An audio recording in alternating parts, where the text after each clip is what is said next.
Hi welcome back to Mahiti Duniya YouTube channel my dear friends. ಈ ಒಂದು ವಿಡಿಯೋದಲ್ಲಿ KEA ಕಡೆಯಿಂದ KSET ಏನು ಎಕ್ಸಾಮಿನೇಷನ್ ಕಂಡಕ್ಟ್ ಆಗಿರುತ್ತೆ November 21 ಲಾಸ್ಟ್ ಮಂತು, ಅದರದ್ದು ಪ್ರಾವಿಷನಲ್ ರಿಸಲ್ಟ್ಸ್ ಬಂದಿರುತ್ತೆ. ಅದಕ್ಕಿಂತ ಮುಂಚೆ ಕೀ ಆನ್ಸರ್ ಬಿಟ್ಟಿದ್ದರು, ಇಂಡಿವಿಜುವಲ್ ಕ್ವಶನ್ ಕೋಡ್ದು ತಾವೆಲ್ಲ ನೋಡ್ಕೊಂಡಿದ್ದೀರಿ ಅಂತ ಭಾವಿಸ್ತಾ, ಸೊ ಈಗ ನೀವು ಇಂಟರ್ ಅಪ್ಲಿಕೇಶನ್ ನಂಬರ್ ಕೊಟ್ಟು ಡೇಟ್ ಆಫ್ ಬರ್ತ್ ಕೊಟ್ಟರೆ ನಿಮ್ಮದು ರಿಸಲ್ಟ್ಸು ಡಿಸ್ಪ್ಲೇ ಆಗುತ್ತೆ. ಓಕೆನಾ? ಇಷ್ಟಾದಮೇಲೆ ಕಟ್ ಆಫ್ ಬಿಟ್ಟು ಆಮೇಲೆ ಏನು ಮಾಡ್ತಾರೆ ಅವರು, ನಿಮ್ಮದು ಎಲಿಜಿಬಲ್ಲ ನಾನ್ ಎಲಿಜಿಬಲ್ ಲಿಸ್ಟ್ ಅಂತ ಬಿಡ್ತಾರೆ. ಓಕೆ, ಸೊ ಇಷ್ಟೆಲ್ಲ ಆದಮೇಲೆ ಎಲಿಜಿಬಿಲಿಟಿ ಲಿಸ್ಟ್ ಬಂದ ಮೇಲೆ ಯಾರೆಲ್ಲ ಎಲಿಜಿಬಲ್ ಇದ್ದೀರಿ ಅವ್ರದ್ದು ವೆರಿಫಿಕೇಷನ್ ಇರುತ್ತೆ.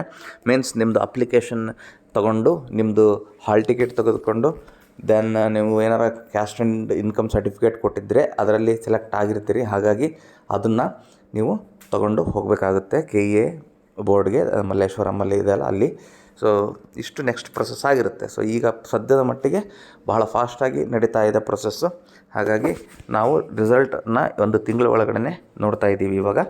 ಸೊ ಇನ್ನೇ ಕೆಲವೇ ಒಂದು ವಾರದಲ್ಲಿ ಕಟ್ ಆಫ್ ಬಿಡ್ಬೋದು, ಅಥವಾ ಡೈರೆಕ್ಟಾಗಿ ಎಲಿಜಿಬಲ್ ಅನ್ಎಲಿಜಿಬಲ್ ಲಿಸ್ಟ್ ಕೂಡ ಬಿಡ್ಬೋದು. ಮಾರ್ಕ್ಸ್ ಆದಮೇಲೆ ನೆಕ್ಸ್ಟು ಅದನ್ನು ಸೆಗ್ರಿಗೇಟ್ ಮಾಡಿ ಬಿಡ್ತಾರೆ. ಅದು ಬಹಳ ಹೊತ್ತಿನ ಸಮಯ ತೆಗೆದುಕೊಳ್ಳೋಲ್ಲ ರಿಸಲ್ಟ್ಸ್ ಆದಮೇಲೆ. ಓಕೆ, ಸೊ ಹಾಗಾಗಿ ಹೆಚ್ಚಿನ ಮಾಹಿತಿಗಾಗಿ ಸ್ಟೇ ಟ್ಯೂನ್ ಟು ಮಾಹಿತಿ YouTube channel. Click on the bell icon for the latest notifications ಅಂತ ಹೇಳ್ತಾ ಧನ್ಯವಾದಗಳು.